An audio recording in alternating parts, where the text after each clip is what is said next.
Bonjour et bienvenue dans la deuxième saison de Everything Happens for a Reason, le podcast qui aborde l'aspect entrepreneurial des métiers de la création. Je suis Lily Bonnet. Entre coaching, mentorat et consulting, j'accompagne les créatifs dans leur positionnement et leur développement. Qu'ils soient entrepreneurs individuels ou entourés d'une équipe déjà constituée, ils font souvent face à des problématiques assez similaires.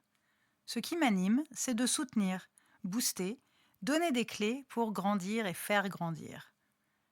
Alors j'avais envie de leur donner la parole. Donc le 15 de chaque mois, j'accueille dans ce podcast un ou une artiste, quel que soit son médium de prédilection, ou tout autre acteur de leur écosystème. Même si l'on retrouve évidemment la créativité en filigrane de toutes leurs décisions et de leur parcours, nous ne parlerons pas ici de processus créatifs. Nous échangerons surtout sur le management, les challenges, la stratégie, la communication. En bref, comment les créatifs entrepreneurs peuvent se déployer.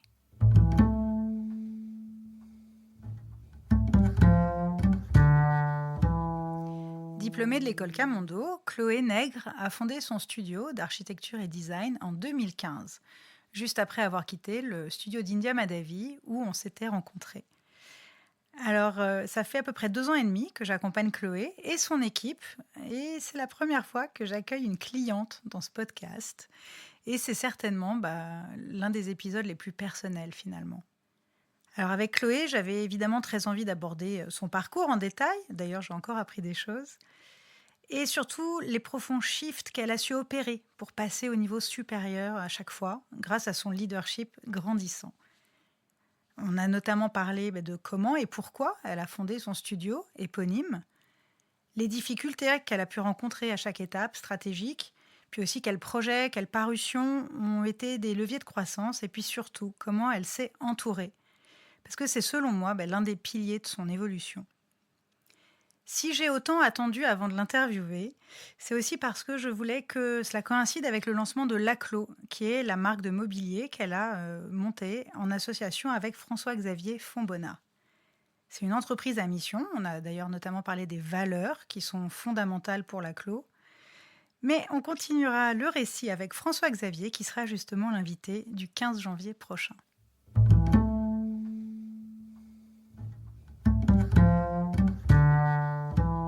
Bonjour Chloé. Salut Lily. Ça va ? Ça va et toi ? Ouais. Je suis ravie d'être là. Nous sommes donc dans vos nouveaux bureaux. Je peux donner l'adresse parce que c'est ouvert au public un peu, enfin sur rendez-vous. Mais vous avez notamment eu beaucoup de rendez-vous pendant la Design Week. Donc c'est 20 rue des Petits Champs à Paris, dans le 2e. Et avant de rentrer dans le cœur de notre discussion, j'aimerais parler de ce lieu et que tu nous en parles. Mais déjà, je voudrais donner un peu mon impression sur ce lieu. Parce que la première fois que je l'ai visité, c'était avant les travaux. Tu m'avais montré quand tu venais d'avoir les clés. Et tu avais déjà une vision très claire de ce que ça allait devenir. Et ça fait aussi des années, enfin en tout cas au moins 2 ans que tu me disais « je rêve d'avoir des bureaux où je peux faire des dîners ». Et c'est vraiment devenu ce lieu. C'est magnifique. Alors là, on est dans ton bureau à toi, qui est un petit peu à l'écart. Donc justement, c'est un peu isolé. Il y a de la toile, c'est du lin sur les murs. La référence de ce jaune, tu l'appelles jaune comment ? Il s'appelle Mia Citron. Ah, voilà, citron, c'est un jaune citron. C'est un jaune citron, exactement. Que j'adore. Très frais et en même temps très doux. On a installé là. Tu as ce très beau miroir derrière toi en rotin.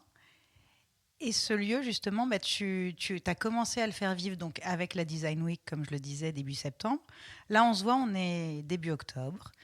Mais ton interview va être diffusée le 15 novembre. Donc, il y a toujours un peu de temps, évidemment, entre les deux. Mais donc, on vient de terminer finalement un peu ce mois du design à Paris. Et tu as inauguré un peu ces premiers dîners. C'était il y a quelques jours. Et je suis vraiment heureuse de voir à quel point ta vision s'est autant manifestée et concrétisée. Parce que c'est exactement ce que tu avais en tête. Et c'était magnifique, c'était très joyeux. Et cette joie, je trouve qu'on la retrouve partout en toi et dans ton travail. Donc voilà, je voulais juste te dire un peu moi comment je le ressentais. Et donc, j'aimerais savoir comment tu as trouvé ce lieu. Et ensuite, on attaquera le début. Écoute, ça me touche beaucoup ce que tu dis parce que, en fait, on s'est rendu compte, je reviendrai dans le détail du comment, tout ça, mais on s'est rendu compte en ouvrant ce lieu et en ayant des visites pendant la Design Week de gens qu'on ne connaissait pas, en fait, qui venaient juste parce qu'on était sur un parcours. Oui, le parcours AD. Le parcours AD des décorateurs. Et on s'est rendu compte à quel point on arrivait à déclencher des émotions chez des gens qui découvraient notre travail et qui découvraient ce lieu un peu par hasard. Et c'est quelque chose de très très fort à ressentir et à accueillir quand tu te rends compte que tu le génères. Donc c'était assez bouleversant, je dois dire, et ça nous a donné beaucoup d'énergie en plus pour continuer ça. Donc voilà, j'ai un menu de repas de Noël maintenant qui arrive.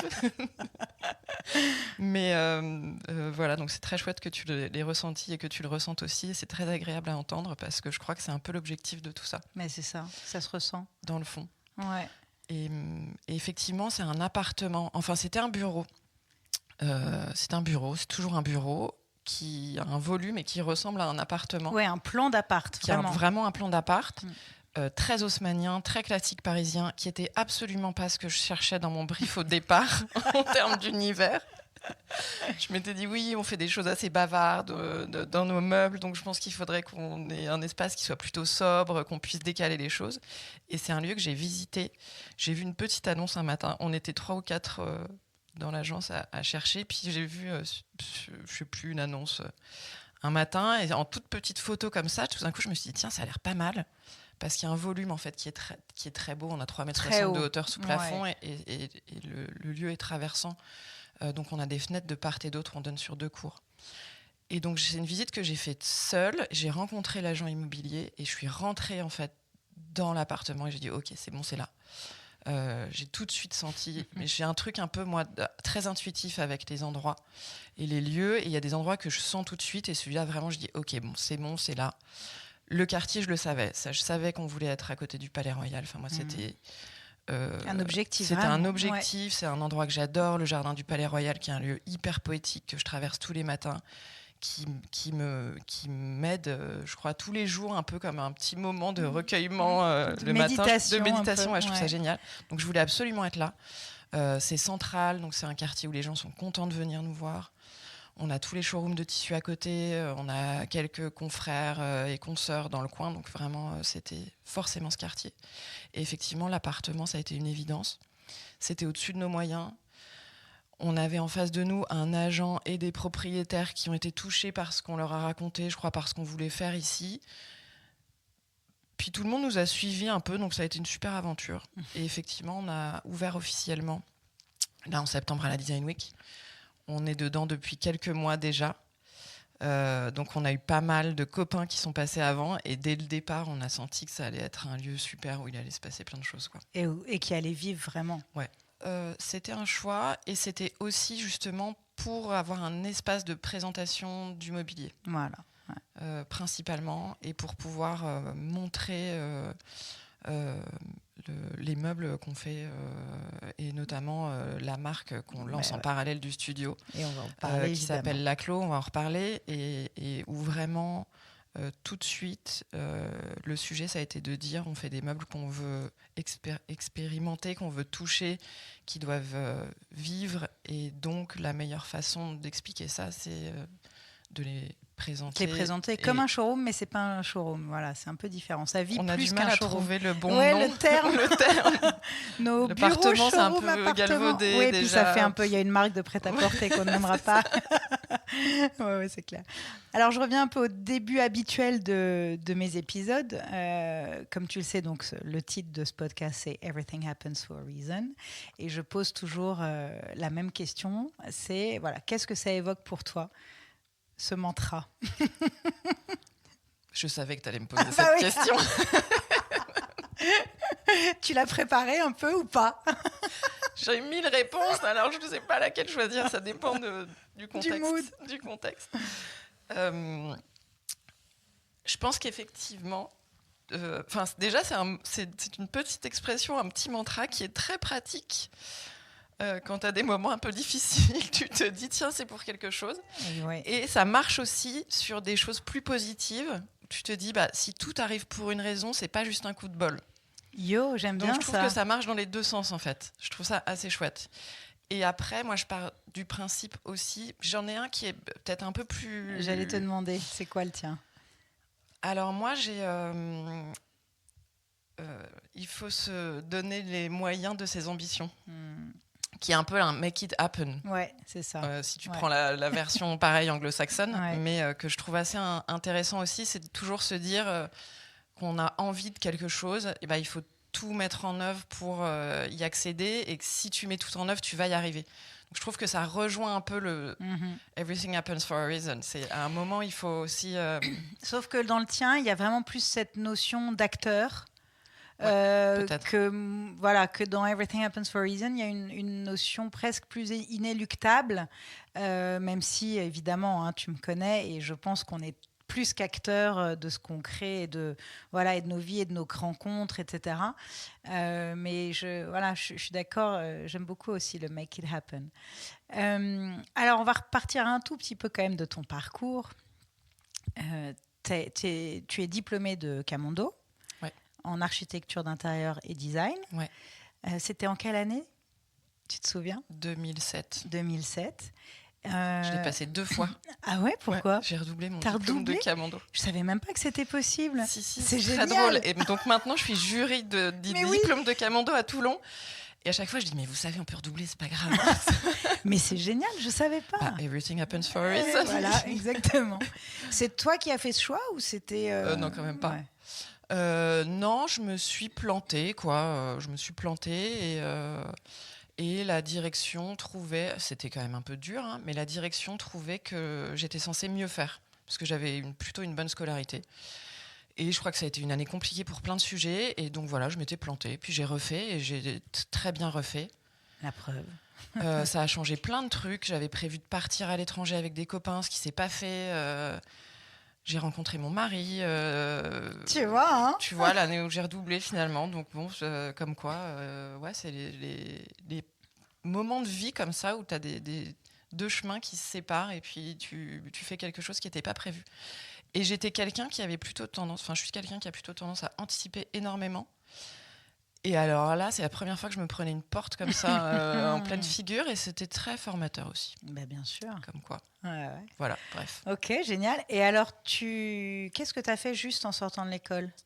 En sortant de l'école, j'ai travaillé pour le Printemps, le grand magasin du Printemps, au service architecture, sur la rénovation des magasins. C'était la période où il y avait une très grosse rénovation au Printemps Haussmann.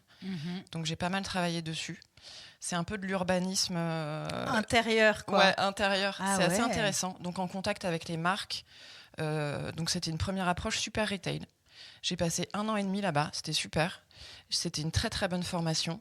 Mais j'avais besoin d'un peu plus de créativité. Il y a eu 2008, 2009, cette période où il n'y avait plus de boulot. Donc suite à ça, je suis partie à Shanghai. Je ne trouvais pas trop de boulot ici. J'avais toujours voulu voyager. Il n'y avait pas d'Erasmus à Camondo. Et donc j'ai dit, je pars. Et je suis partie à Shanghai. C'était génial en 2010. Il y avait une énergie incroyable. J'ai trouvé 3 boulots en 1 semaine. Alors qu'à Paris, ça faisait 3-4 mois que j'en cherchais, il ne se passait rien du tout. Mais donc, tu étais salariée là-bas ? Tu étais officiellement expat ? Non, je veux dire à Shanghai. À Shanghai, je bossais dans une petite agence italienne. Et on rénovait un... Enfin non, on rénovait pas parce qu'on rénove pas là-bas. C'était une construction d'une tour, donc plus du tout. Un restaurant gastronomique chinois. Okay. Et j'ai bossé donc avec des Italiens. C'était génial. J'ai revu mon patron il y a pas très longtemps. Et les Italiens ont un vrai sens du détail et du dessin d'architecte. On a fait des dessins mais hyper précis. Tu vas jusqu'à dessiner l'assemblage de la vis dans tes meubles et tout. Donc c'était vraiment une super expérience. Ah ouais, top. Ouais. Super période. Et très drôle. Je déroule. Vas-y, j'adore. Et en fait, pour la petite histoire, juste avant de partir, j'avais postulé chez India Madhavi. Ça l'avait pas fait. Karine Chahine, grande amie aujourd'hui, avait été prise à ce moment-là. Okay. Et je suis partie, en fait, je suis revenue et j'ai insisté. T'as repostulé chez India j'ai repostulé Madhavi. Et avec cette expérience à l'étranger et en plus hyper technique avec mes amis italiens, ça l'a fait à mon retour. Voilà. Et donc, t'es arrivée chez India en 2010, je crois, c'est ça? Fin 2010. Ouais, ok. Et donc, c'est là qu'on s'est rencontrés. Moi, je suis arrivée fin août 2012. Ouais. Et je t'ai notamment vu travailler sur un énorme projet avec tout le studio. C'était l'Apogée Courchevel. C'est un projet qui est littéralement sorti de terre en un an. C'était très ambitieux de la part des clients. Et le projet, il est toujours... il est très très beau et c'était en collaboration avec Joseph Diran qui faisait les espaces publics et India c'était toutes les chambres et suites et puis les chalets, bref. Et je vous ai vus tous travailler mais d'une force et surtout j'ai vraiment vu une cohésion d'équipe impressionnante. Ça faisait longtemps, moi qui venais du retail, ça faisait longtemps que je n'avais pas senti ça dans une équipe. Et d'ailleurs, aujourd'hui, on se voit encore tous pratiquement. La preuve, tu parles de Karine Chahine, mais il y avait aussi Virginie de Graveron. Et avec elle, vous avez aussi ce collectif Atelier Rameau. Alors, tu as un peu moins de temps maintenant, mais vous avez fait plusieurs projets ensemble, dont les salons privés de la Samaritaine qu'on a vu récemment dans la saison 4 de Emily in Paris, qui est super cringe, mais qu'on adore regarder / détester. Et super, vraiment, on voit très très bien ces salons. Et finalement, je trouve que c'est aussi assez symptomatique, c'est pas le bon terme, mais tu vois, de ce que tu es toi. C'est-à-dire, donc on va revenir, mais en 2014, tu es partie de chez India, donc on a bossé que 2 ans ensemble finalement. Et tu es, d'abord tu as eu un enfant, et puis tu as monté ton studio très vite, mais tu t'es aussi très vite associée. J'ai pas eu mon enfant avant. Ah non, c'est vrai, c'est vrai, en même temps que la création. Je t'ai jamais raconté cette anecdote où je me demandais. Je me souviens qu'au moment où j'ai signé les statuts de ma boîte, j'étais avec mon comptable et j'étais enceinte, et c'était le début, et je me disais, est-ce que je dois lui dire ou pas? Est-ce que c'est grave? Est-ce que c'est comme un employeur où je peux pas trop le dire? Ah, c'est drôle. Ouais, c'était en même temps. Ah ouais, donc non, vraiment en même temps. Tu vois, je croyais qu'il y avait un décalage d'un an. Donc, tu as fondé le studio Chloé Nègre en début 2015, mars 2015. Déjà, première question, pourquoi est-ce que tu as donné ton nom à ton studio? Est-ce que tu y as réfléchi ou est-ce que tu t'es dit, je trouve rien et donc ça va être ça? Ouais, c'était un peu ça. Clairement, c'était ça. J'avais pas d'idée. J'avais pas beaucoup de temps à y consacrer et donc ça a été Studio Chloé Nègre.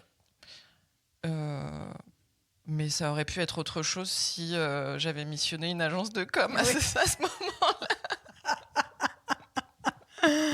Non, et je crois que j'avais rencontré 1 ou 2 personnes qui avaient donné un autre nom à leur agence et qui m'avaient dit que c'était une connerie. Parce que... Pardon, on a le droit de dire des mots. Ouais, t'as le droit de dire des... J'adore.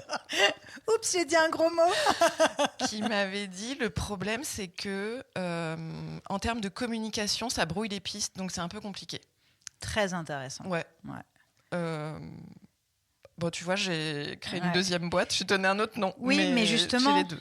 Je pense que tu as pu donner un autre nom à la Clos, donc à la marque de mobilier, parce que ton studio porte ton nom. Peut-être. Mais aussi, il y a un truc qui est intéressant, c'est que j'ai dû changer les statuts de ma boîte, du studio récemment, parce que j'étais en EURL, donc unipersonnel. En fait, j'avais pas du tout projeté. Moi, j'ai vraiment fait.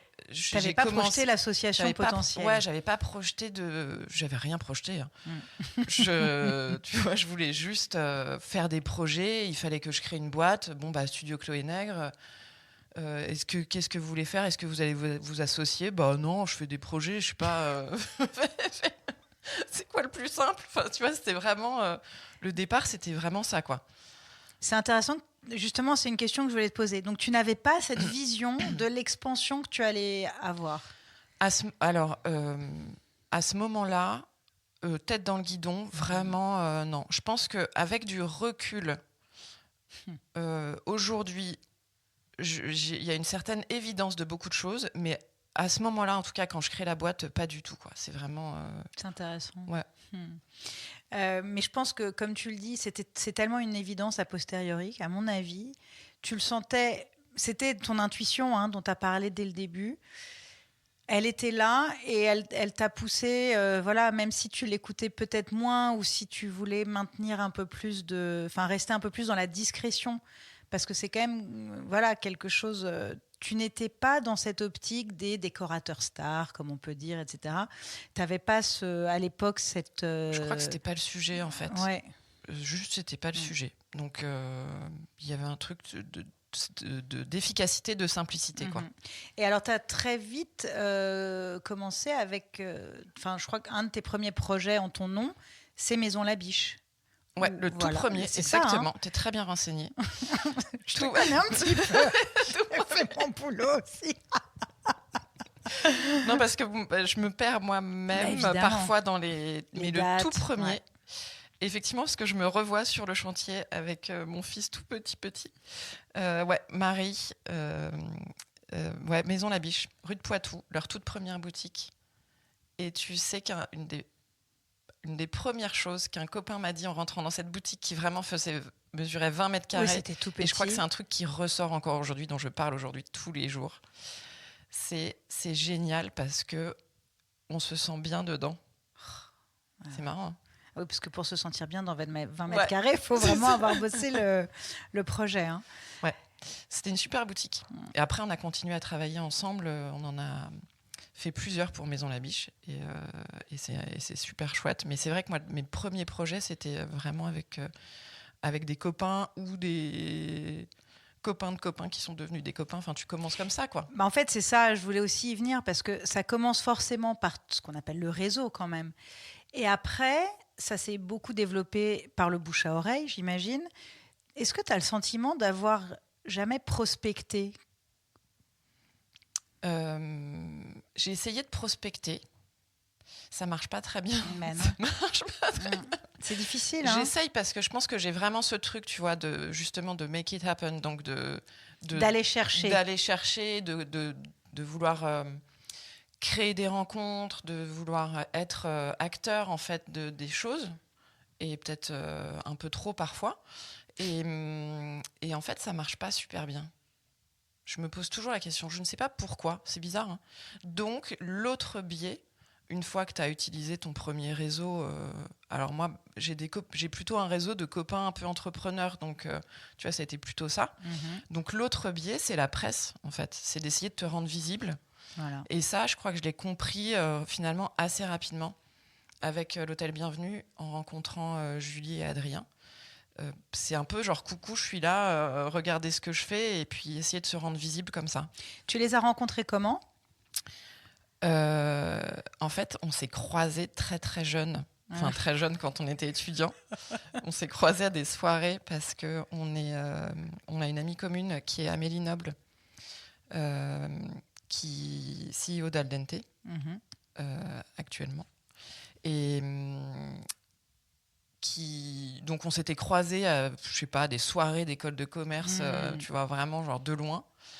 Et au moment où j'ai créé, où je me suis lancée, parce que il y a eu ces boutiques Maison Labiche, j'ai fait les bureaux d'Aldente aussi, les premiers, leur deuxième ou troisième bureau. Tu as eu une très belle parution dans le Elle même, je me souviens à l'époque. Exactement. C'est Julie qui était Julie était attachée de presse, c'est ça. Donc elle avait vu comme ça mon travail. On s'était rencontrés aussi pour parler de leur appartement. Donc j'avais fait une mission d'éco dans son appartement. Et puis quand c'était un peu tout ça, ça commence à être un peu loin maintenant, donc je ne sais plus exactement. Ouais. C'est un peu confus d'un ordre généalogique. Non, pas généalogique. Non, chronologique. Non, chronologique. Cela dit, il y a un peu une généalogie, hein, t'as raison, parce que c'est ce réseau, c'est très famille, hein, tout ce réseau autour de toi. Et d'ailleurs, c'est rigolo parce que là, je t'accueille enfin dans le podcast aujourd'hui. C'est vrai qu'il y a eu une première intervention, c'était à Milan. Ouais.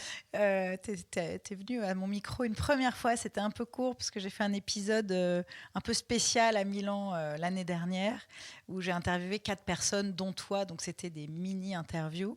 Nous, c'était très, très, très drôle parce qu'on était dans l'herbe devant un match de tennis après un déjeuner un petit peu arrosé en plus, c'était rigolo.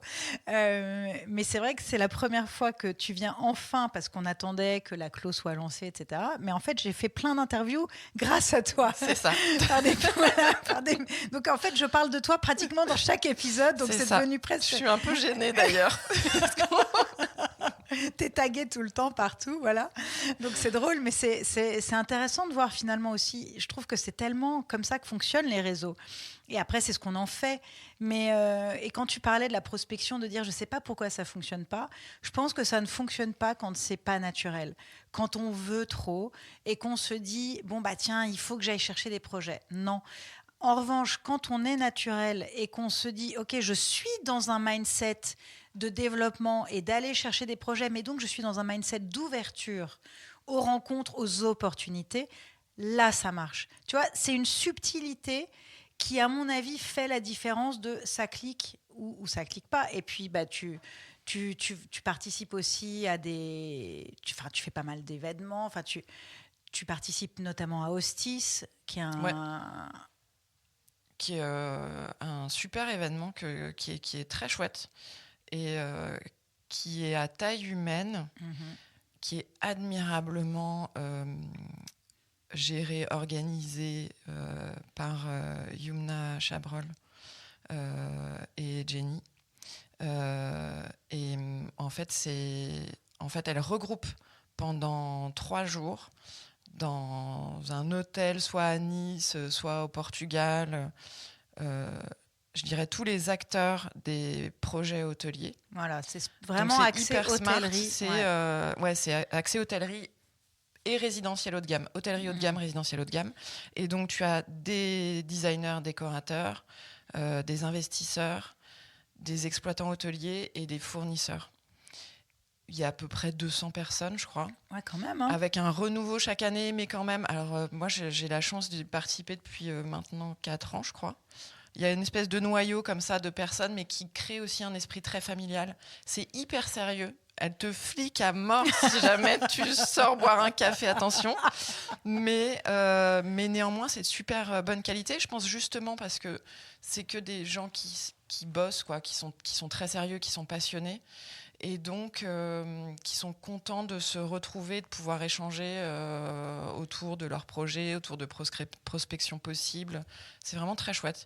Et ça crée une espèce de communauté, parce qu'elles continuent à organiser des petits événements pendant l'année. Elles suivent vraiment tout le monde, elles sont passionnées de ça. Et ça crée une espèce de communauté. Moi, j'ai rencontré plein de gens, plein de décos, plein de fournisseurs, et avec qui tu travailles ou pas. Mais c'est même pas le sujet, en fait. Ce qui est sympa, c'est...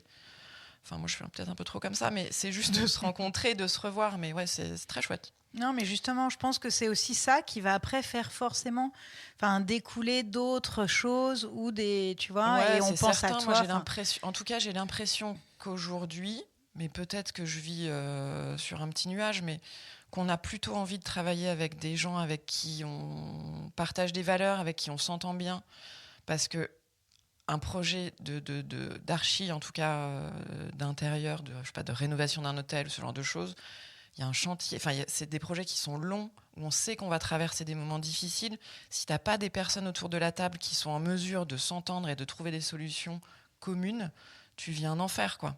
Moi, je trouve que c'est hyper important de réussir à créer des réseaux comme ça de gens qui s'entendent bien. Et c'est vrai que moi, j'ai une petite tendance parfois à vouloir provoquer des rencontres parce que je vois... Ouais, t'as cette vision. J'ai ce truc où je vois, je dis, bon, ok, lui, en fait. Donc, je cible, en fait, certaines personnes. Parfois, il peut peut-être croire que je leur cours un peu après, mais c'est pas grave. Ça a marché. Où je vois qu'on peut s'entendre parce que je les écoute parler justement sur des podcasts, où je lis des choses, où je vois les projets qui sortent, où tu sais, on se connaît, tout le monde se connaît un peu, quoi, de près ou de loin. Mais c'est vrai que, par exemple, justement, pour revenir sur la genèse un peu du studio, effectivement, donc Adrien, c'est cette amie Amélie qui m'avait dit « Mais tu devrais aller le voir, lui, il fait des hôtels. Il adore la déco. » Et donc, je ne l'avais pas vu depuis assez longtemps. Et j'avais pris mon courage à deux mains comme ça. Parce que quand même. Donc, c'est toi qui l'as un peu. Je crois un peu, ouais. Alors, entre-temps, Julie, sa femme lui avait parlé de moi aussi. Donc via Al Dente. Donc, c'était assez fluide, en fait. Ouais. Mais ouais, c'était assez sympa. Très chouette. Puisque tu parles de la genèse, justement, je reviens un petit peu sur l'histoire chez India, parce que je trouve qu'il y a quelque chose d'assez intéressant, c'est que quand on sort de chez India Madhavi, qu'on soit architecte ou comme moi j'étais donc office manager, en général on se lance en indépendant, à son compte, on monte une boîte, etc. À ton avis, c'est dû à quoi ? Alors, je vais parler pour moi parce que les autres, je ne sais pas. Moi, ce qui est certain, c'est que, donc tu vois, comme je te disais, j'ai postulé 2 fois chez elle. Vraiment, je trouvais qu'à ce moment-là, en tout cas il y a maintenant plus de 10 ans, c'était une des personnes et des archis d'intérieur qui était la seule à proposer un univers qui soit à la fois sophistiqué et joyeux, avec un travail de couleur qui, moi, m'a toujours touchée. Si tu veux, je ne suis pas allée chez elle parce que je passais par là. Vraiment, j'avais ces appétences-là et donc ça correspondait à ce que j'avais déjà en moi quelque part. Et donc forcément, au bout de 4 ans de ce très gros projet qui était l'apogée, qui a été effectivement une expérience fondatrice, incroyable, aussi bien en termes d'équipe, à l'intérieur de l'agence, puisqu'on était 7 à travailler en permanence sur ce projet avec des horaires très très lourds, mais en même temps une super cohésion, l'ampleur du projet, le fait de travailler, moi c'était mon premier projet hôtelier, travailler avec Haute-Cœur, les équipes qui sont quand même incroyables, enfin une première expérience hôtelière avec eux. Haute-Cœur qui ont donc le Bristol notamment. Exactement, donc on est sur un positionnement palace, c'est quand même très loin au-dessus de tout le reste. Donc cette expérience-là, j'arrive au bout de cette expérience et clairement, moi, je savais qu'à un moment, j'allais prendre mon envol, on va dire, et j'allais pas aller faire autre chose ailleurs, en fait. C'est ça. Voilà. Après, ça n'avait aucun sens. Où est-ce que tu peux aller d'autre ? En tout cas, par rapport à mon parcours et ce que je visais, ça n'avait aucun sens. D'ailleurs, j'avais été prise chez Stark. On m'avait proposé un poste chez Stark à ce moment-là, que j'ai refusé. J'ai hésité, puis j'ai refusé parce que vraiment, je voyais pas faire autre. Enfin, je voyais pas l'intérêt, quoi. Donc, pour moi, en tout cas, ça a été ça. Et donc, quitter le salariat, c'était assez... ça tombait sous le sens pour toi ? Parce que de toute façon, quand on est archi... je l'avais toujours vu. Mais je viens d'un milieu familial de non-salariat aussi. Ça, c'est intéressant. Ouais, je pense que ça joue vachement. Bien sûr. Donc, en fait, c'était pas un sujet, quoi. Enfin, c'était pas le fait d'être quelque part chez quelqu'un n'était pas vraiment rassurant ou pour toi non c'était très naturel finalement de monter ton studio et donc ensuite c'est pour ça que je reviens quand même à cette idée. Tu disais j'avais pas forcément cette vision de l'expansion que j'allais avoir, mais je pense que si, comme on le disait assez profondément, tu vois, en filigrane quelque part, c'était un peu là. Mais ce qui est intéressant, c'est que tu disais que tu n'avais pas du tout cette vision de l'équipe. Alors qu'aujourd'hui, on fait un peu des bonds dans le temps. Oui, pardon, c'est inaudible. Non, mais si, c'est très, ça va. Mais donc, aujourd'hui, tu as une équipe au studio de combien de personnes ? Aujourd'hui, j'ai 5 personnes. Et François-Xavier et moi, donc François-Xavier plutôt sur la Clos. Et on fait des super trucs ensemble. Et surtout, j'ai une équipe solide et fidèle, ce qui me semble être très important. Et j'ai l'impression que c'est le plus compliqué presque et le plus important parce qu'en fait, on grandit, je dirais, de manière assez naturelle et sereine grâce à ça. Donc c'est vraiment... Et c'est vrai que ça, au tout début, je ne l'ai pas formulé, mais tu vois, au tout début, j'étais... Non, mais... J'étais enceinte. Enfin, tu vois, je voyais pas. Plus loin que ton ventre. Ouais, à ce moment-là, tu vois. Mais ceci dit, mais après, c'est arrivé assez vite. Je pense qu'au bout de... Alors, en plus, tu vois... Alors, je décris peut-être un peu l'équipe. Ouais, avec plaisir. En fait, aujourd'hui, j'ai avec moi deux piliers qui sont Audrey Lenoir et Madely Cornuau. Madely, elle est arrivée très vite, en fait, en stage. Je crois que ça fait 7 ans, tu vois, qu'on bosse ensemble. Qui est archi d'intérieur. Ce qui est très drôle, c'est qu'elle a fait une formation que j'aurais dû faire si j'avais pas redoublé mon diplôme, qui est un truc hyper niche, qui est une formation de coloriste à Montauban. Ah ouais. Ouais, c'est très drôle. Je t'ai jamais raconté ça. Non, je savais pas. Ouais, donc c'est assez drôle. Et en fait, Madely, elle a vu je crois que c'était au moment de l'hôtel Bienvenue. Je sais même plus ce qu'elle a vu, mais tu vois, elle a postulé en stage et en fait, elle est toujours là. Et donc, Madely et Audrey sont associées aujourd'hui. Et donc voilà, donc Madely 7 ans. Donc aujourd'hui, elle supervise l'équipe archi. Et c'est vraiment un bras droit créatif. On a un ping-pong, tu vois. Je l'ai formée, on a grandi ensemble sur la partie créative vraiment des projets, donc super important. Et puis, elle supervise aussi le suivi des projets jusqu'au bout. Et Audrey, qui est arrivée, je crois maintenant, il y a 5 ou 6 ans, qui était, je pense, à ce stade de développement à l'époque, peu de personnes allaient chercher ce type de profil, mais si tu veux, très vite, j'ai senti, parce que après l'hôtel Bienvenue, j'ai été appelée sur des très gros concours, et j'ai senti qu'il y avait là une possibilité. Et je pense que c'est là où j'ai eu des déclics aussi. Tu sais, tu as des petits trucs par phase, quoi.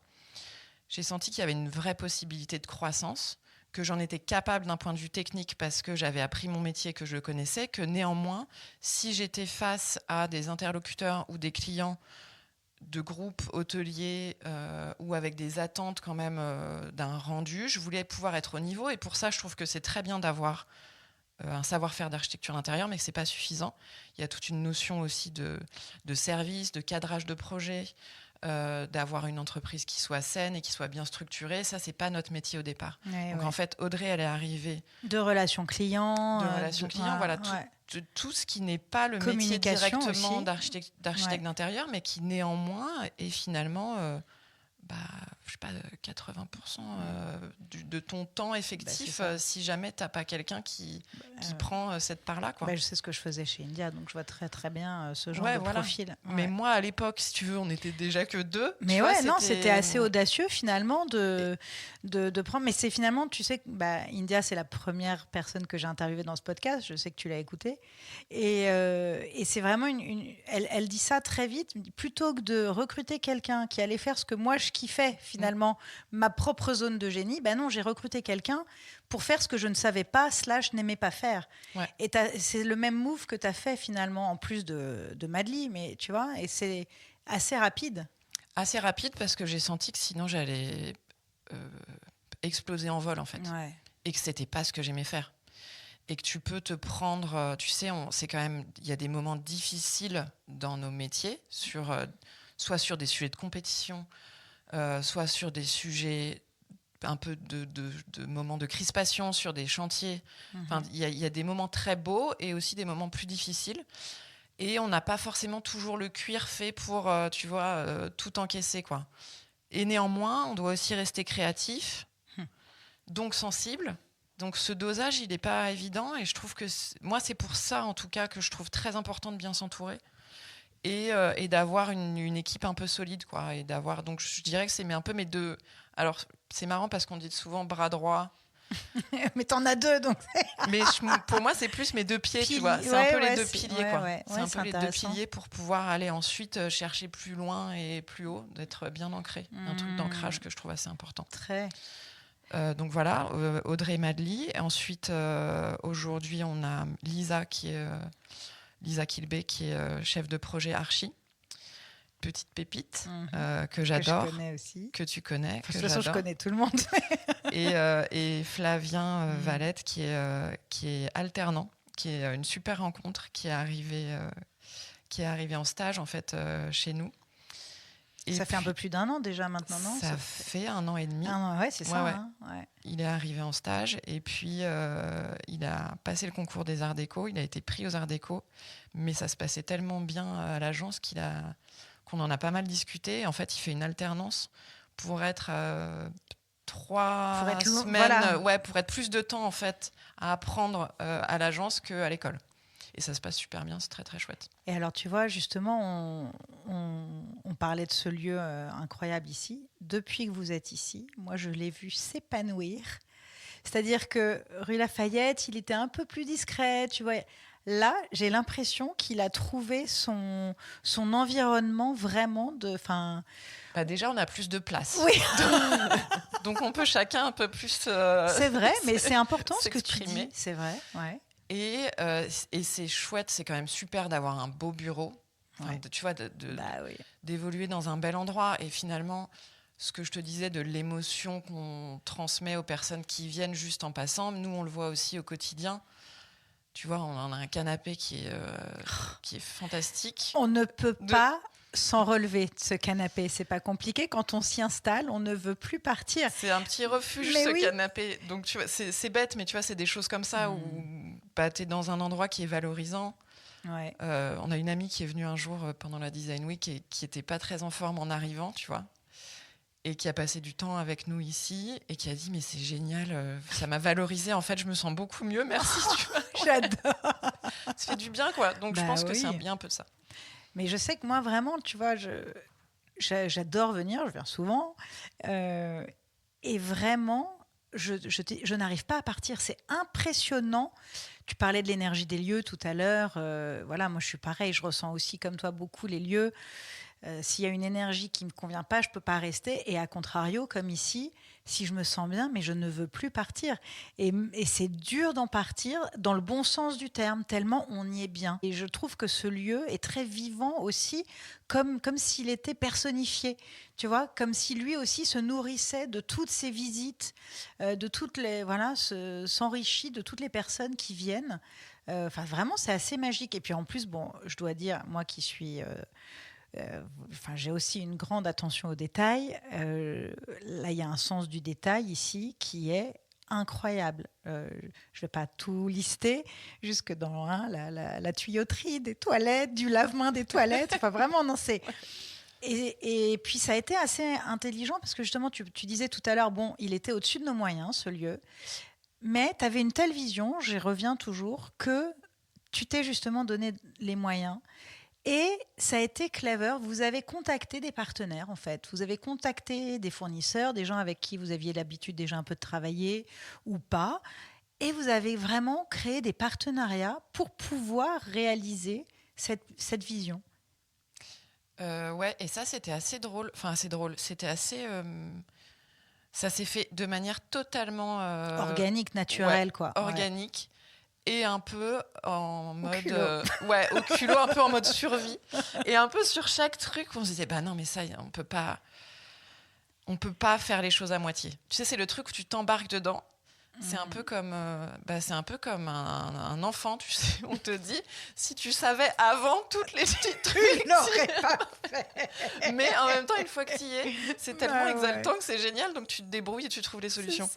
Il y avait un truc un peu comme ça, et c'est vrai que c'était très chouette parce que, alors je pense que on a une énergie d'envie de travailler ensemble et tout. Je pense qu'il y a un truc qui est assez sincère et un enthousiasme qui ressort de tout ça qui est vraiment sincère, quoi, qui vient du cœur. Et donc sur chaque sujet, je sais pas, la peinture, les tissus, la cuisine, tu vois, tous ces trucs-là, la robinetterie, à chaque fois qu'on rencontrait, en fait, ça s'est fait un peu au fur et à mesure de rencontres aussi. Pour des projets, finalement. Pour des projets, ou pas pour des projets, ou des gens qui nous contactaient, on disait, bah ouais, mais c'est génial, tu vois, par exemple... la robinetterie et justement la petite vasque des toilettes, tout ça, c'est beaucoup trop mignon. Et donc, on a rencontré Herbeau, donc Lionel Herbeau, parce qu'on travaille sur un projet à Lille et qu'on cherchait des fournisseurs dans la région.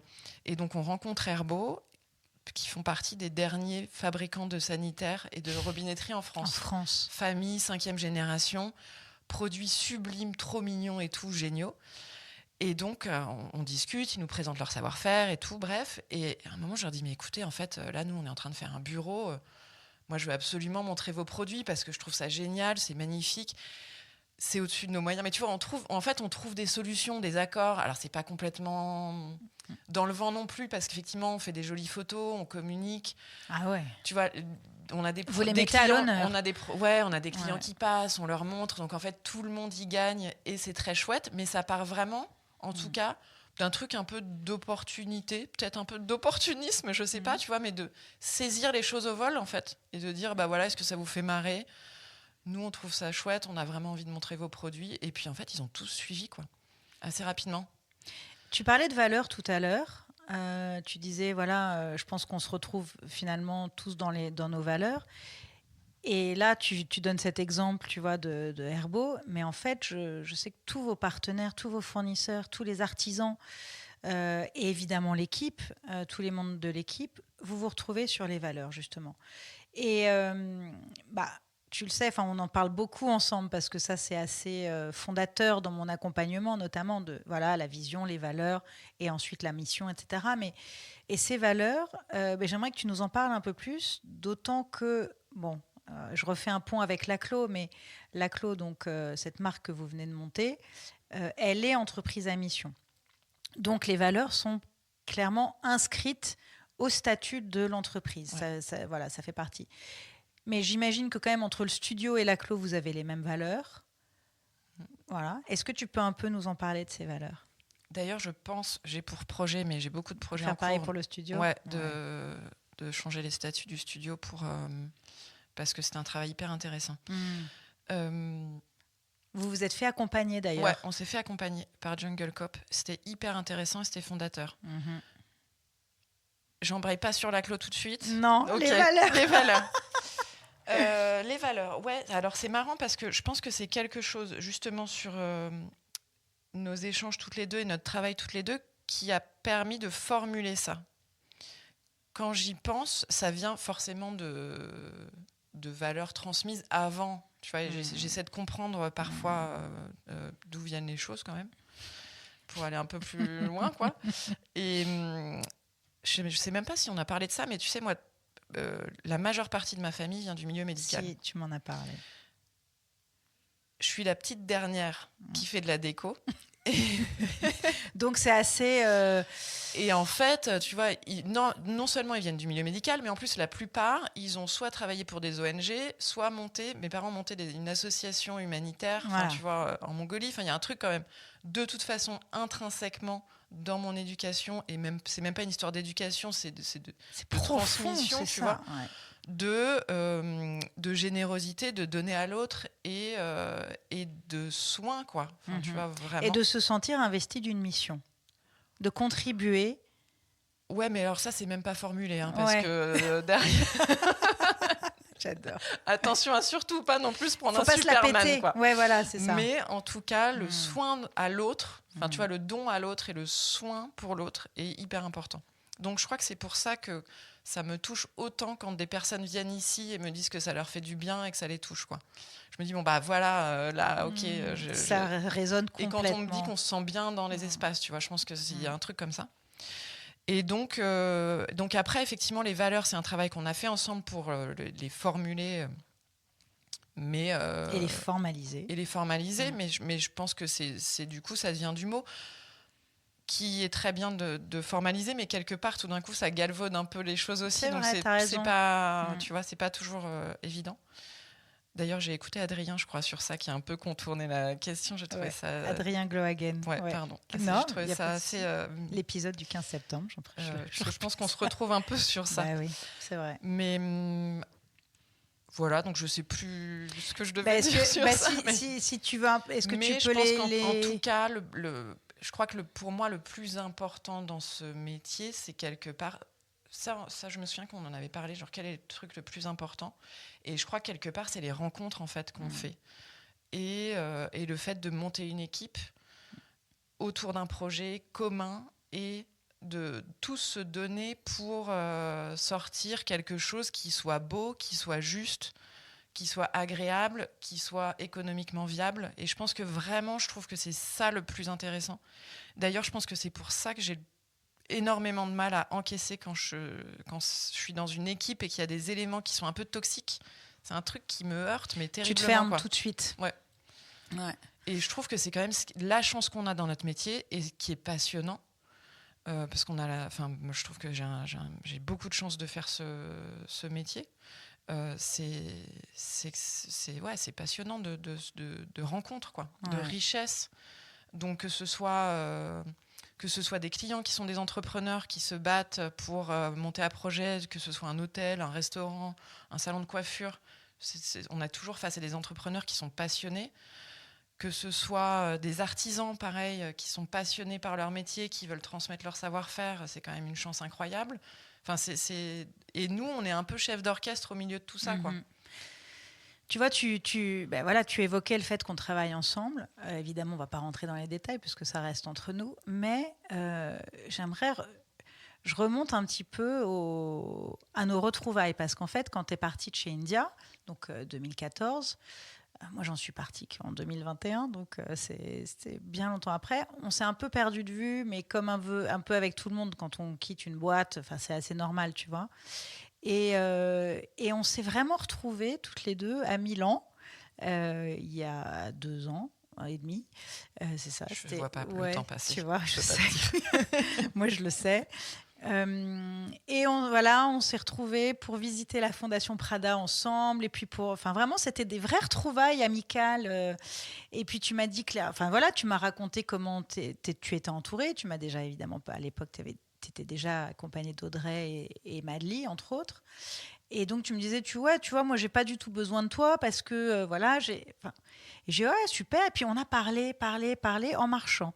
Et puis, on a continué, on a déjeuné, etc. Et puis, finalement, pratiquement à la fin de la journée ou quelques jours après, tu m'as dit, mais en fait, je me demande si ce serait pas intéressant qu'on fasse quand même un truc ensemble. Mais ça doit être le cas avec tout le monde, non, avec tous tes clients? Non, pas du tout. Ah ouais. Toi, c'est vraiment spécifique. Ouais. Et puis donc, on s'est dit, tiens, on va faire un workshop, toutes les 4 ensemble. Donc, on a passé une journée à Barbizon. Je connais la date parce que c'était juste après mon mariage, donc c'est facile. Bref. Et on a posé des vraies fondations pour vous, pour le studio, et puis les prémices de la Clos, finalement. Et tu m'as dit, quelques temps après, donc après, on a continué un peu l'accompagnement ensemble. Donc, on se voit, toi et moi. On ne fait plus le travail en équipe. Et tu m'as dit, en fait, c'est drôle parce que je t'ai contacté alors que ça marchait bien pour moi et pour le studio. Et tu étais assez étonnée finalement de faire appel à ce type d'accompagnement. En plus, c'est pas ton truc à la base, tu vois, le coaching, etc. C'est pas du tout c'est pas ton délire, tu vois. Donc, mais c'est parce qu'on se connaissait, que tu sais comment je travaille, et puis parce que justement, on s'est vraiment entendu. Mais tu m'as dit, mais tu vois, je vois comment, ce que ça a pu m'apporter.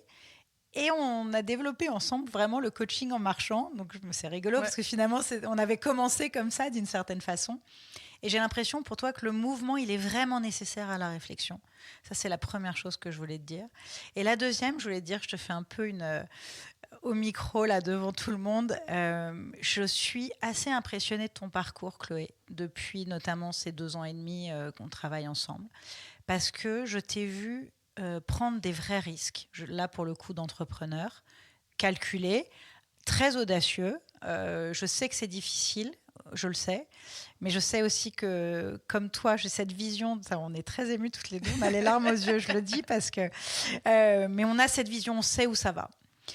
Et je t'ai vu tellement grandir dans ton leadership. Non, mais on va finir avec des mouchoirs, je vous jure. Je t'ai vu tellement grandir dans ton leadership, mais avec ton équipe, certes, mais d'abord avec toi-même, en fait.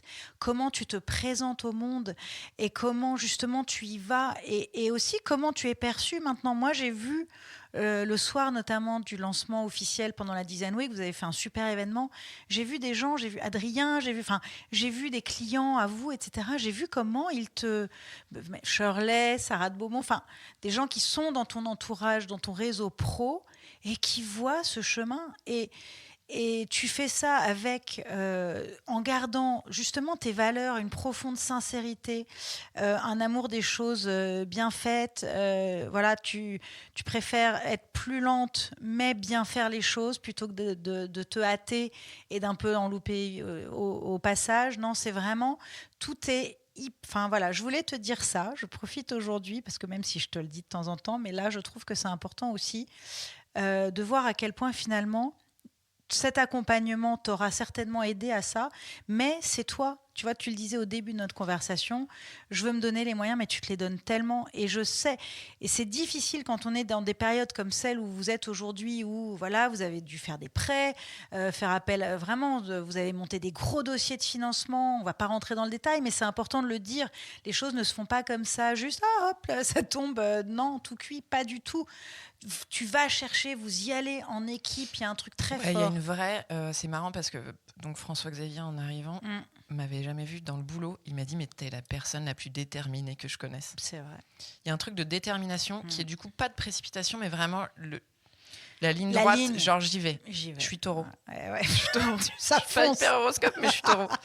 Et l'autre truc, je pense que c'est effectivement sur ce sujet d'accompagnement et de coaching. Je pense qu'à un moment, se donner les moyens de ses ambitions, je me l'applique à moi-même en fait. Et donc à un moment, effectivement, au tout début de nos échanges, j'avais ce sentiment que potentiellement, moi-même, je pouvais être un frein au développement des possibilités de la boîte. Tu sais, c'est le moment où j'ai fait l'espèce de scission entre Studio Chloé Nègre et Chloé Nègre. C'est vrai.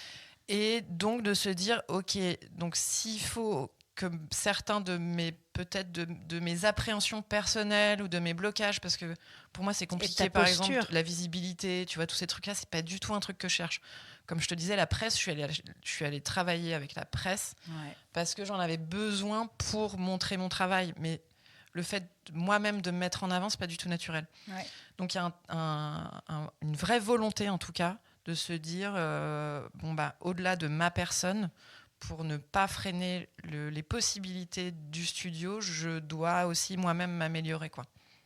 Un peu d'exigence personnelle. Mais beaucoup. Mais ça, c'est très familier aussi, pour le coup. Mais c'est hyper intéressant et ça permet d'aller plus loin, quoi. Et après, effectivement, quand tu as une vision d'un objectif, tu le vois, tu l'indiques, tu le formules. Donc, tu le formules... d'un point de vue financier, d'un point de vue image, tous ces outils que tu as pour essayer d'exprimer au mieux avec le temps imparti que tu as, parce qu'il y a quand même du temps. Une journée fait 24 heures, donc il y a un moment où tu fais aussi avec les moyens que tu as. Mais ouais, c'est réussir à montrer où tu veux aller et essayer d'embarquer le plus de personnes possible. Et avec ce lieu ici, et justement tout ce projet, tout ce qu'on a mis en place, ça a été encore un autre déclic. C'est de dire si tu vois quelque chose, si tu assumes l'endroit où tu veux aller, qu'il est juste et qu'il est travaillé et que tu es légitime et qu'il est bien exprimé, tu arrives à embarquer les gens, quoi. Moi, ça a été un vrai moment où je me suis dit genre ah ouais, ils nous suivent, genre ok. Ouais, t'étais assez étonnée à certains, c'est vrai, à certains moments, genre. Ah ouais, mais en fait, oui, ils viennent et je les embarque. Tu vois, et donc, c'est que c'est bien. C'est que vraiment... ne serait-ce que des banques. Et bon, alors là, il faudrait qu'ils nous suivent encore un peu. Parce que, en fait, on va leur envoyer le lien. Vous allez encore un peu plus loin, s'il vous plaît. Croyez encore plus. Mais c'est vrai que, moi, c'est marrant, hein, comme le champ d'action de nos métiers au départ créatif, ne l'oublions pas, s'enrichit et est très très large. Mais c'est encore aussi du lien, quoi. Enfin, il y a un banquier, Monsieur Biache, de la Caisse d'épargne. Ah, on lui fait un coucou. Je lui enverrai. Qui nous a suivis à un moment et qui m'a dit, voilà, c'est beau ce que vous faites, donc j'y crois. C'est génial. Et je sais qu'il a fait sauter des verrous qui ont fait que ça a été possible, quoi. Et il revient aujourd'hui, il me dit c'est génial, continuez, ça va le faire et tout. Enfin, alors que c'était un truc hyper risqué. Donc c'est quand même assez beau de se dire que oui, c'est encore possible dans ces périodes où on a l'impression que tout est un peu verrouillé. Faut se donner les moyens, mais c'est possible. Mais vision, audace, et puis vraiment l'authenticité, finalement. Il y a tout ça. Puis l'envie, quoi. Tu sais, le moment où tu dis, moi j'ai envie de ça, et je veux y arriver. La détermination. Donc tu parlais d'image et de communication justement, et que c'est vrai que c'était pas naturel pour toi, mais maintenant je crois que vous avez à peu près 13 000 followers sur Instagram quand même, c'est une jolie communauté. Pas loin, je crois. Peut-être. Ouais.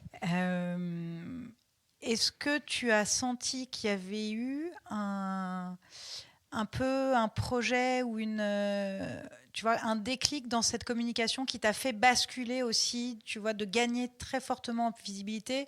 Est-ce que c'est le fait d'être au AD100? Est-ce que c'est l'apparition d'un projet en particulier? Ou est-ce que c'est, tu vois, est-ce que tu as eu un sentiment ou non, ça s'est fait pareil, d'une façon très croissante, assez constante? Non, je dirais que ça s'est fait de manière assez constante.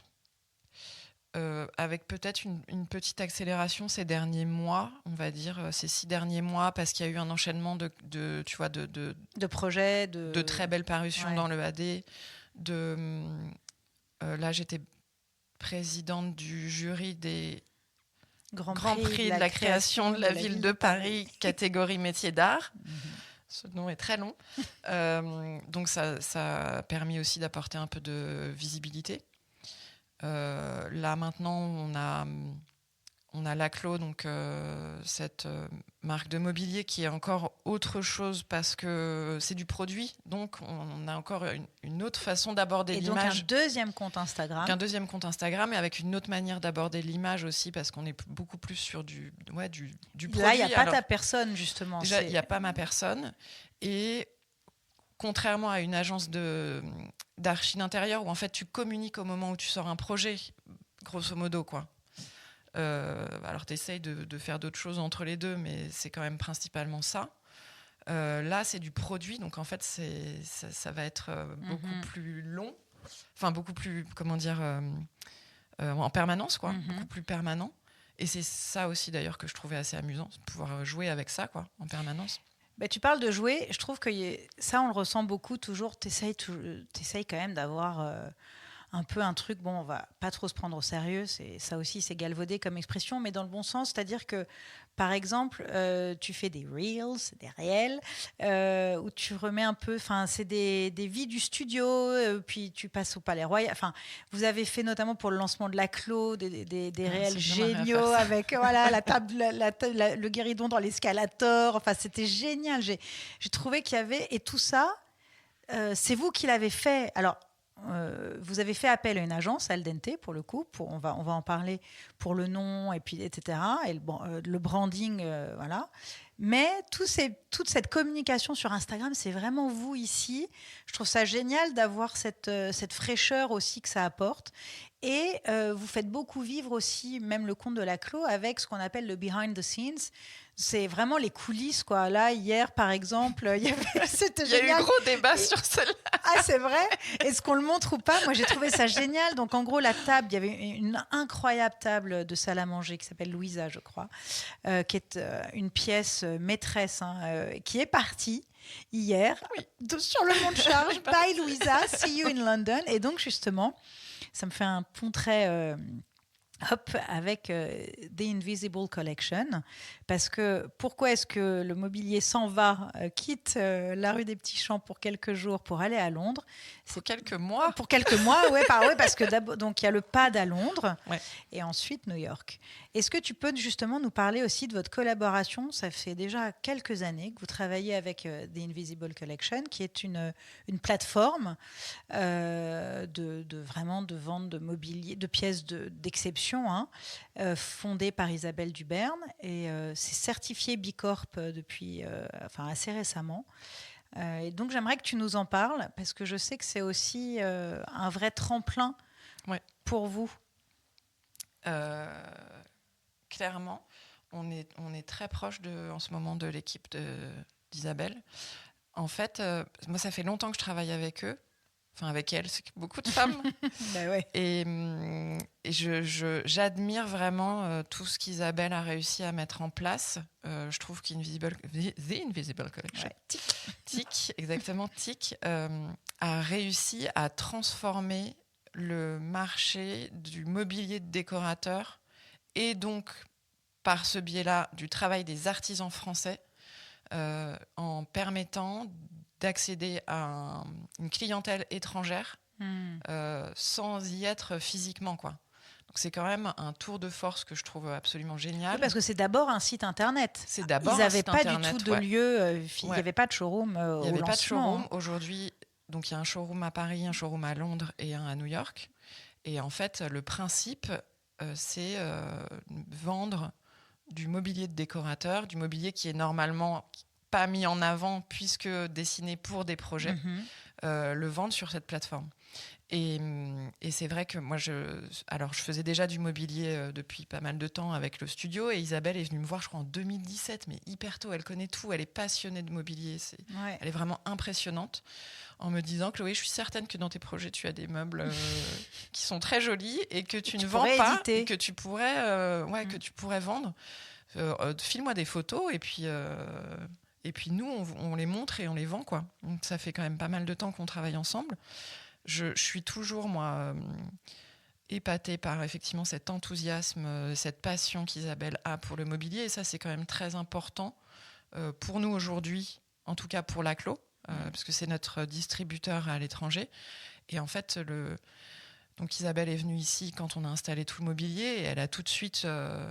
on a vu aussi dans son regard, dans son approche des pièces, un vrai plaisir, en fait, et une vraie reconnaissance du savoir-faire qui était derrière. Et donc ça, pour nous, c'est très important. On lui a dit. Et donc effectivement, les pièces sont présentées dans notre showroom ici, et puis là partent pour être exposées la semaine prochaine dans leur showroom à Londres pendant le PAD, et elles vont rester plusieurs mois là-bas. Donc on a des nouvelles pièces qui vont arriver ici. Voilà. Mais c'est génial parce que ça crée aussi, ça crée ça crée un mouvement encore, même ici. Donc tu peux pas non plus trop te lasser du setup. Tu peux aussi réinviter. Enfin, c'est génial. C'est un alors j'aime pas faire pour faire. Mais effectivement, c'est l'occasion de faire des variantes, d'anticiper d'autres choses, de faire circuler des pièces, de faire circuler. Tu vois, il y a des antiquités qui sont arrivées au passage, qui étaient au stock, qui vont repasser ici. Donc ça crée du mouvement, ça crée l'occasion de se revoir, de pas s'endormir. Et je trouve ça génial. Ma mère disait: on fait pas des enfants pour les garder à côté de nous, on les fait pour qu'ils prennent leur envol. Donc la Louisa est partie hier. Elle est partie en voyage, voyage de classe à Londres, c'est ça. Et elle sera au meilleur Erasmus, endroit pour trouver sa famille. Donc j'adore. Bah oui, c'est ça. Donc c'est assez joyeux. Non, c'est très chouette.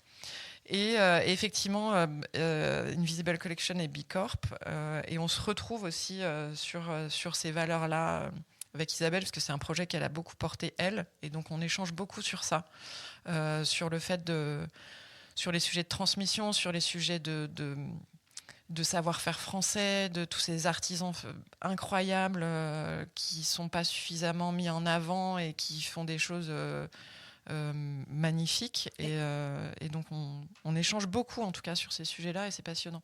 Et finalement, je trouve que vos métiers permettent aussi de faire perdurer et vivre des métiers d'art. Totalement, ouais. Tu vois, il y en a même, on le sait, il y a des artisans qui partent à la retraite et ne trouvent personne pour reprendre leur activité, et il y a des savoir-faire qui meurent comme ça.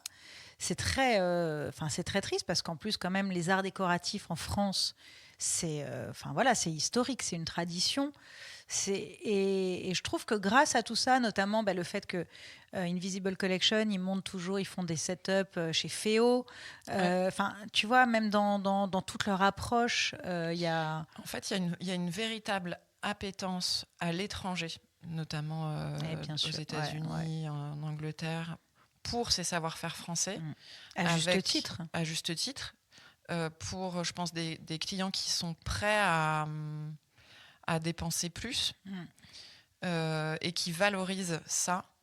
En France, je pense qu'on a peut-être qu'on a plus l'habitude. Ouais, du coup, c'est là, donc on le désire moins. Ouais, je pense qu'il y a un truc un peu comme ça. On crache un peu dans la soupe. Et donc, on a moins... Donc, moi, il me tient beaucoup à cœur de communiquer sur ça et de montrer en fait un peu l'envers du décor pour expliquer à nos clients qui peuvent se le permettre. parce qu'effectivement, c'est pas accessible à tout le monde, mais il y en a quand même une certaine partie de la population qui peuvent se le permettre, de faire le petit effort supplémentaire qui fait qu'on continue à faire travailler ces gens-là. Mais en France ou en Europe, en Italie aussi, il y a des artisans fabuleux. Ouais, oui. En Espagne aussi, au Portugal aussi, il y a certains artisans qui sont absolument géniaux. Donc je trouve que c'est important en tout cas d'avoir cette transparence pour vraiment expliquer à nos clients qu'on n'achète pas juste une pièce, mais qu'on achète un savoir-faire derrière, quoi. C'est ça. Et pas juste un design non plus. Pas juste un design. Ouais, c'est pas juste là. Enfin voilà, au-delà de la image, forme, voilà, exactement.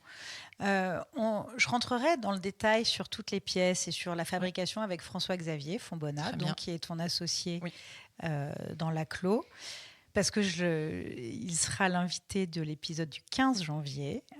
Donc ça, je suis ravie aussi de pouvoir parler avec chacun de vous séparément, parce que évidemment, c'est 2 angles aussi, et puis il a un parcours qui est passionnant aussi. Prévois un épisode long parce il parle. Donc il est passionné, et passionnant. Donc voilà, mais donc on va pas parler maintenant aujourd'hui du détail du mobilier, de la Clos, etc. En revanche, j'aimerais quand même qu'on parle, que je le disais tout à l'heure, vous avez fait appel à Aldente, cette agence fondée par Patrizio Micheli. Et donc, raconte un peu comment... c'est déjà eux qui ont fait le logo du studio, Chloé Nègre. Est-ce que je peux... Pardon, je casse ton... Ah non, vas-y, je t'en prie, tu avais un truc à dire avant. Non, avant de parler de la communication et d'Aldente, en fait, je voudrais parler du fait qu'on est entreprise à mission et justement de l'accompagnement qu'on a eu avec Jungle Cop qui était en amont de ça. C'est vrai, vas-y. Parce que d'un point de vue chronologique, c'est comme ça que ça s'est passé en fait. Et c'était assez complémentaire et nourrissant l'un pour l'autre. Donc, on est vraiment très content d'avoir fait ce travail-là, qui a été une vraie réflexion aussi au départ, parce que ce sont des investissements financiers. Oui, bien sûr. Mais qu'on n'a pas remis en question parce qu'on sentait que c'était super important. En fait, sur donc la Clos, et avant même on peut ça, dire ce que c'est. Et même avant ça, puisque tu parles de chronologie, on a fait aussi une journée de workshop, toi, François-Xavier et moi, sur tout ce projet, avant justement. Et c'est un peu là aussi que vous avez dit, on va être entreprise. Voilà, exactement. En fait, moi, j'avais l'intuition très vite qu'il fallait qu'on ajoute quelque chose au simple fait de faire des meubles. De décorateurs et de collections.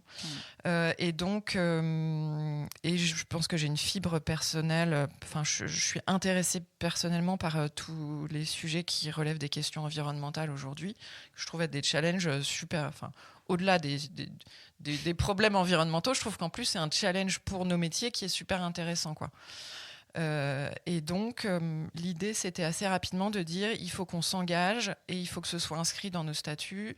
J'avais regardé les sujets Bicorp qui étaient un peu plus compliqués à la création, et donc très vite s'est posé le sujet de entreprise à mission, qui est un principe qui n'est pas suffisamment connu, je trouve, en France, mais qui est super intéressant, qui est de dire qu'on inscrit dans les statuts de l'entreprise une raison d'être et des objectifs qu'on se fixe, environnementaux et sociétaux.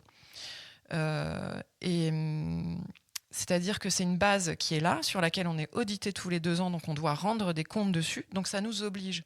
Parce qu'au quotidien, c'est super d'avoir des bonnes intentions et tout, on en a tous. Au quotidien, c'est vachement plus compliqué à tenir en permanence. Et donc là, ça nous oblige. Et donc, on ne comprenait pas très bien comment ça fonctionnait. Donc, on s'est fait accompagner par un cabinet qui s'appelle Jungle Cop, justement pour établir notre raison d'être et déterminer nos objectifs. Parce qu'une fois qu'on s'engage, il faut tenir ses objectifs. Donc, il faut réussir à trouver quel est le point sur lequel tu peux vraiment t'engager, parce que sinon, tu te tires une balle dans le pied dès le départ. Et c'est pas très... Puis ça devient du greenwashing. Enfin, c'est nul, quoi. Et donc ça a été hyper intéressant parce qu'on s'est posé, ça s'est fait en 4-5 sessions d'échange, un travail entre nous ensuite, sur l'essence même. Et aujourd'hui, cette essence, elle est au-delà des dessins et au-delà de l'esthétique des pièces. Et en fait, on parle plus de ça que de la jolie courbe et presque, parfois on se dit on s'en fout. Enfin, c'est assez bizarre, mais ça nous a vraiment Ça a déstructuré en fait la manière de penser. Donc finalement, ça a même eu un impact sur votre façon de concevoir les pièces. Ouais, totalement. Mais ça, on le savait. Mais sur notre façon d'aborder les pièces, sur notre façon de communiquer, ça change tout. Bref, et donc en fait, on a une raison d'être qui est basée sur la transmission. Sur la transmission sur 3 piliers qui sont la transmission des ressources naturelles aux générations futures. Donc là, c'est-à-dire qu'on va s'obliger à supprimer certaines finitions, notamment des lacs avec des solvants, ce genre de choses, avoir donc des teintes naturelles, sélectionner des tissus qui soient faits avec des fibres naturelles ou recyclables et pas trop complexes. Donc on favorise beaucoup de lin. On travaille avec Canovas qui a des très beaux lins qui sont Masters of Linen notamment.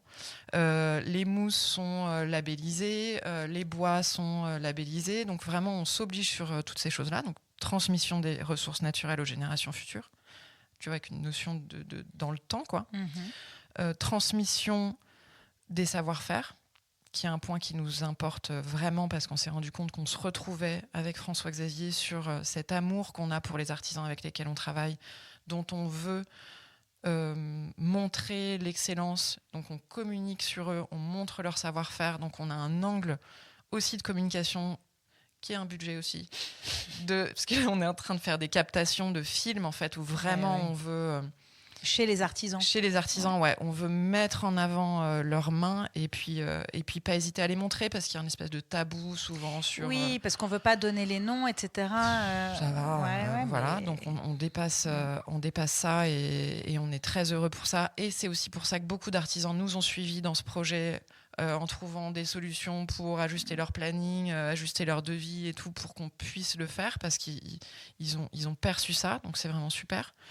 Et transmission des pièces dans le temps. Donc c'est important pour nous d'avoir des pièces de mobilier qui soient empreintes d'une esthétique qui n'est pas à la mode, datée, et d'avoir des pièces qui soient robustes, qu'on aime parce qu'elles sont confortables et qu'on va transmettre à ses enfants, à ses copains, qu'on va pouvoir réparer. C'est super important d'avoir peut-être des kits de finition. Enfin, on a plein de choses encore à faire autour de ça. Et voilà. Et donc, en fait, une fois qu'on a passé chaque meuble au travers de toutes ces petites composantes, on passe au dessin. Et là, la forme, tout d'un coup, elle a presque moins d'importance, quoi. Oui, ou alors elle vient tellement facilement. Elle vient facilement, elle vient pour notre plaisir. En fait, la forme, elle est là juste pour nous, se faire plaisir en termes de dessin, quoi. En fait, vous avez complètement inversé le processus créatif. Ouais. On part pratiquement, pour tout avouer, je crois qu'on part aujourd'hui de l'artisan. D'une conversation sur j'ai envie de bosser avec machin, tu l'as vu, il est trop sympa, c'est super beau ce qu'il fait. Tu vois, que je t'ai présenté. J'en comme parlerai avec François-Xavier, comme comme Clérino. Mais ouais. Comme tous, en fait, tous ceux qui sont là aujourd'hui. Et là, les questions, c'est attends, il faut qu'on passe avec machin. Oui, c'est ça. Comment faire? On n'a pas le temps, il faut qu'on se pose, il faut qu'on l'appelle. Et c'est génial, quoi. Top. Et donc al dente. Voilà, et donc néanmoins, on voulait pas du tout avoir une marque écolo, quoi. Oui, voilà, que ce soit pas un peu moralisateur et tout, un truc chiant et souvent qui est un peu triste et tout. Mais al dente, c'est aussi le plaisir de travailler avec eux. En fait, déjà l'idée d'avoir une marque avec un nom propre en parallèle du studio, c'était aussi pour pouvoir s'amuser avec une identité de marque, parce que c'est un truc qu'on adore, que moi j'observe dans la mode, que je trouve très chouette et qui permet beaucoup de liberté. Donc pour ça, il fallait qu'on ait une base un peu solide et j'adore l'équipe al dente. Moi, j'ai souvent bossé, ça faisait longtemps que j'avais pas bossé avec Patrizio Micheli, mais j'ai souvent bossé avec eux il y a quelques années maintenant. Et je trouve qu'ils arrivent aussi à toucher à un univers qui est à la fois sophistiqué, toujours un peu décalé, avec un peu d'humour, et donc on se retrouve vraiment sur ça. Et donc on a travaillé avec eux sur le nom d'abord, sur le nom, sur le logo, sur le site, et puis sur un début de petite capsule Insta, du wording, etc. Sur le wording, qui est un travail incroyable aussi, qui est très très beau. on ne lit pas suffisamment. Et ça, c'est un travail Non. qu'on doit faire, nous, là. On n'arrive pas à se poser sur ça, mais comment mettre plus en avant Les mots et le contenu qu'on a, parce qu'on a vraiment des textes qui sont hyper justes, qui sont pour très, ça, très je beaux. pense qu'il faut les faire en images, tu sais, sur Insta. Comme moi, quand je fais mes quotes, par exemple, faut que ce soit Ouais, on a charté, plein de choses à faire. mais il faut le mettre Donc, comme on a un un catalogue visuel. qui est à lire, qui est magnifique. Ouais. En tout cas, pour l'instant. Mais voilà. Donc, très intéressant. Et comment réinterpréter justement ces valeurs pour en faire une histoire un peu plus poétique.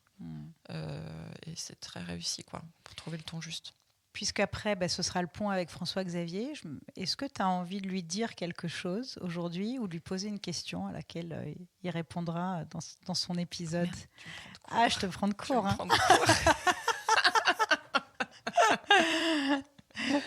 Juste, je t'aime et fixe, ça peut être ça aussi. Tiens bon. Écoute, non, c'est super parce que on prend beaucoup de plaisir en fait à travailler ensemble et on passe notre temps à se dire qu'on fait un truc un peu qui est à la fois qui a énormément de sens et qui est complètement un peu fou. Ouais, qui est un peu fou, quoi, qui part vraiment d'une envie commune.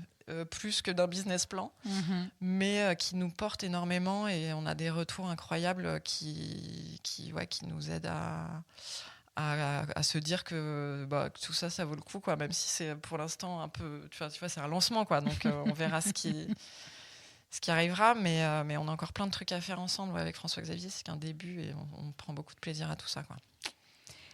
Et je l'ai jamais fait non plus, mais est-ce que tu m'inspires ça. Est-ce que tu as envie de me poser une question à moi ? Si, est-ce que toi, tu imaginais tout ce que tu allais faire ? Parce que c'est aussi assez impressionnant tout ce que tu mets en place quand même depuis tes 2 ans de... 3 ans et demi. Depuis tes 3 ans, ouais. Ah, j'adore cette question. Je vais te dire, un peu comme toi, d'un côté oui, d'un côté non.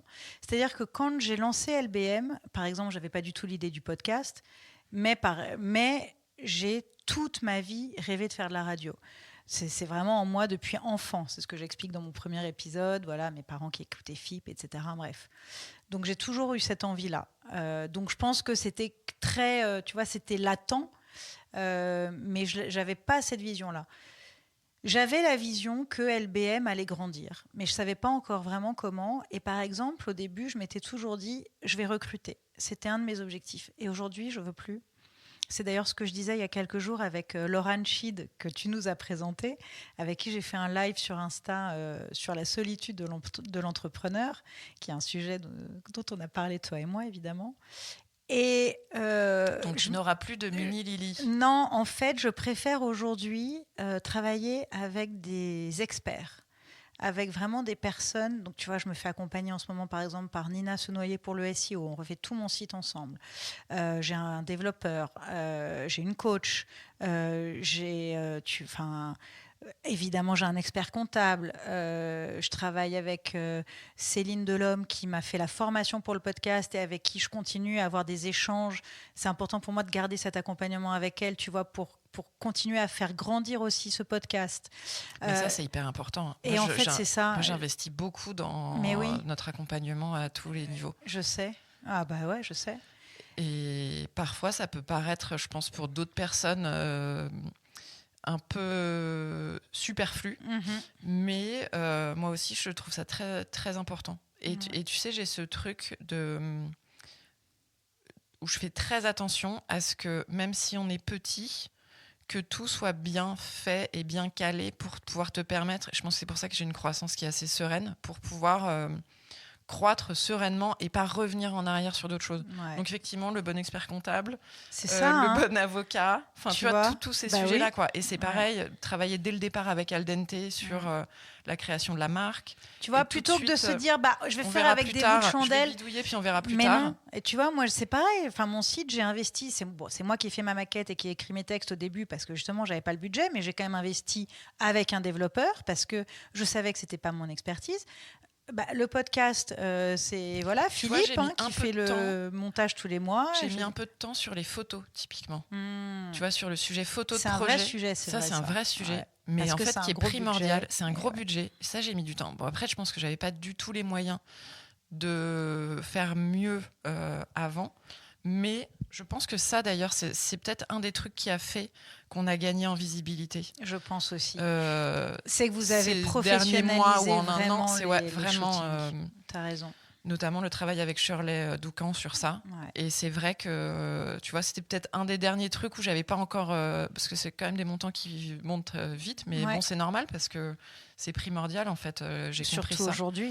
Ouais, Et ouais. c'est hyper important de réussir à communiquer de façon juste, en fait, ton travail. Bah, tu vois, même moi, je vois aussi à quel point mes propres accompagnements, même les shootings photos que j'organise moi, Ouais. tu vois, j'ai fait déjà 2 shootings pour ma propre communication, voilà, ma coach Audrey, etc. C'est aussi ce qui me permet aujourd'hui de communiquer sur moi et sur mon travail. Et j'ai encore des idées. Maintenant, je développe beaucoup la Oh, moi, j'en formation, ai comme 1000 tu le des sais, idées. évidemment. Mais en fait, je pense que c'est ça le propre de l'entrepreneur, c'est certes les idées, mais en fait, c'est de les mettre en pratique et de vraiment les réaliser, de les concrétiser, les idées. Mais là, tu sais que sur ce projet immobilier donc de Marc Laclos, en parallèle du studio Archi, j'ai plein de copains archi d'intérieur déco qui me disent « Ah ouais, moi, ça fait des années que je veux faire ça et tout. » Ouais, mais en fait, fais-le, quoi. Enfin, c'est vrai que c'est un investissement supplémentaire, que c'est du temps en plus, c'est de l'énergie en plus. Et il y a un gros équilibrage à faire, tu vois, en parallèle. Mais je suis hyper contente effectivement de le faire et de l'avoir fait grâce à François-Xavier parce que c'est une question que j'aurais pu lui poser, mais je crois que je lui pose tous les jours. Et à chaque fois, il me répond et ça va, tu regrettes pas trop. Et à chaque fois, il me dit, mais pas une seule seconde. Parce que c'est lui qui a pris le plus gros risque dans l'histoire. Mais c'est vrai que, ouais, c'est ça, l'entrepreneuriat. Et on m'a dit plusieurs personnes m'ont dit mais là vraiment tu accentues le virage entrepreneurial en fait de ton métier et c'est ça, c'est vraiment le faire quoi. C'est faire les choses. Ouais. Bravo. Bon, on arrive à la fin quand même. Et tu sais, je termine toujours sur je donne le dernier mot à mon invité. Donc, quel est le mot que tu as envie de choisir pour clore cet entretien ? Il y en a plein, je sais. Ouais, il y en a plein. Mais tu vois, là, celui qui me sort suite à notre conversation, c'est que celui que je viens de dire, je crois, c'est faire les choses. Et je crois encourager... Alors, c'est pas du tout mon genre de vouloir me mettre en... Je sais pas comment expliquer ça, mais tu vois, allez-y, enfin, tu vois, en exemple. Mais je pense que c'est très exaltant, en tout cas, de faire les choses et de se donner les moyens de les faire. Donc, ce sera peut-être ce mot-là, faire. Et exaltant. Et exaltant. Merci beaucoup, Chloé. Merci, Lily. C'était trop bien. Ouais. À très bientôt. À très bientôt. Salut. 20 rue des Petits Champs. On n'arrive pas à raccrocher. C'est toi qui raccroches. Non, c'est Allez, toi bisous. qui es...